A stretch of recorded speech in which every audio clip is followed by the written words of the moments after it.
La Corée du Nord, c'est, je pense, l'une des nations où la dictature est la plus importante dans le monde, en fait. C'est un pays où, si t'as le malheur de froisser un journal où il y a une photo du dictateur qui se trouve dedans, tu peux être condamné à mort. C'est un pays où, si t'as le malheur de ramener des films venant d'autres pays étrangers, tu peux être littéralement exécuté. C'est un pays qui a aucun contact avec le reste du monde, c'est-à-dire qu'il n'y a pas d'internet là-bas, il n'y a pas de TikTok, pas d'Instagram, aucun réseau social, à part des sites pour faire la propagande pour le gouvernement nord-coréen. C'est un pays où il n'y a pratiquement aucune voiture. Les seules personnes qui possèdent une voiture sont des personnes qui sont haut placées dans le gouvernement nord-coréen. Et si je vous disais que malgré le régime totalitaire qui est assez présent là-bas, il y a un compte TikTok qui vient probablement de ce pays et qui a fait le tour de la toile et qui fait énormément parler de lui en fait. Bref, je vous en dis pas plus. Aujourd'hui, on se retrouve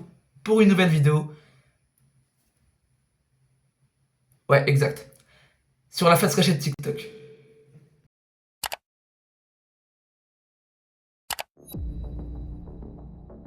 Pakyunok. C'est un compte TikTok qui est apparu vers fin octobre de cette année. Et au début, en regardant les vidéos, on comprend pas trop ce qui se passe parce que les vidéos sont de très mauvaise qualité, le son est de très mauvaise qualité.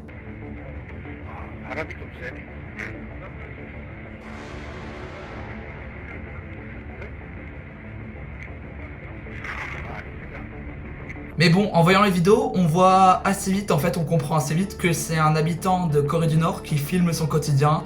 Il filme la télé, où il y a une émission nord-coréenne où on peut voir la tête du dictateur, donc Kim Jong-un.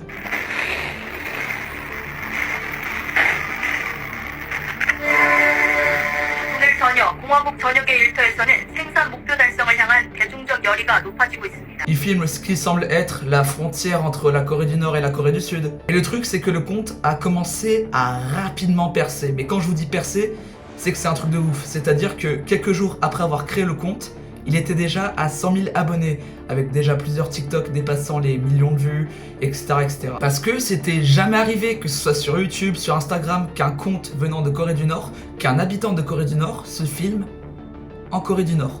C'était jamais arrivé, et c'est pour ça que ce compte a fait autant parler de lui. Et forcément, ça a fait réagir énormément les gens en commentaire.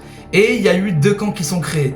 Le premier camp où les gens disent que c'est de l'intelligence artificielle, voilà, que c'est de l'IA, que c'est très facile de reproduire ce genre de vidéos, comme par exemple avec Sora, qui est un logiciel pour faire des vidéos d'intelligence artificielle très bien faites. Et le deuxième camp où les gens ont commencé à se dire, c'est bizarre parce que à la fois c'est faux, ça a l'air faux, mais à la fois il y a quelque chose, une sorte de sentiment de vérité qui se dégage dans ces vidéos. On dirait que c'est pas à 100% faux et qu'il y a un fond de vérité dans ces vidéos. Donc, qui a raison en fait dans cette histoire? Est-ce que c'est le premier camp ou le deuxième camp? C'est faux. Voilà, je ne pouvais pas patienter plus longtemps, c'est faux, voilà, c'est de l'IA. Et il y a beaucoup de preuves bien structurées qui peuvent nous faire prétendre ça. Déjà, comme je vous l'ai dit tout à l'heure, ce genre de vidéo est très facile à reproduire avec le logiciel, par exemple Sora, ou je sais pas si en France vous avez vu, mais il y a beaucoup de vidéos de Thibaut InShape faites avec ce logiciel, où il dit des choses... Voilà. Surtout qu'en plus dans les vidéos, le gars ne monte pas sa tête, donc c'est encore plus facile de faire une vidéo IA sur ça. Et surtout, très important, un gars sur TikTok a pu se rendre compte, grâce à un site IDK, donc tout ce qui est identifiant et tout, que ce Pakyunok venait des États-Unis. Est-ce que vous êtes choqué? Et donc que ce n'était pas un habitant de Corée du Nord, voilà. Mais il y a un détail qui est assez flippant dans cette histoire, c'est que ce Pakyunok n'a plus posté de TikTok depuis le 27 octobre. Alors qu'il avait l'habitude de poster plusieurs fois par jour, hein. Mais là, bizarrement, depuis le 27 octobre, il n'a plus rien posté. Donc, est-ce qu'il se serait fait exécuter par des membres du gouvernement nord-coréen qui seraient tombés sur le compte et qui, du coup, voilà, voulaient pour qu'il arrête de s'exprimer et pour qu'il arrête d'entacher l'image du pays. Mais, comme je vous l'ai dit tout à l'heure, il n'y a pas de TikTok, en fait, en Corée du Nord. Il n'y a pas de réseau social, voilà, il n'y a rien du tout. Donc, ça nous montre qu'en fait, il faut pas consommer n'importe quoi sur TikTok parce que, au vu du monde dans lequel on vit en 2025, tout est possible avec l'IA et tout.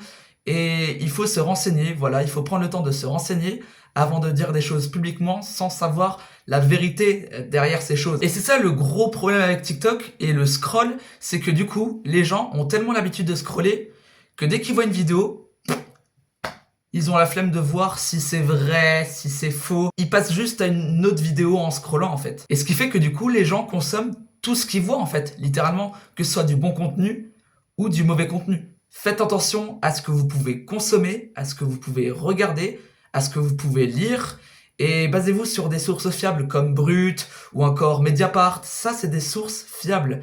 Mais des TikTok éclatés avec un montage ringard, c'est pas une source fiable. Et pourtant, beaucoup de gens tombent dans le panneau et croient à ce genre de choses. Donc voilà les gars, l'histoire du compte TikTok venant de Corée du Nord, qui en fait n'est pas un compte TikTok venant de Corée du Nord, voilà, tout simplement. Les gars, si vous étiez au courant de cette histoire, dites-le moi en commentaire, voilà, si vous étiez pas au courant, dites-le aussi en commentaire, voilà.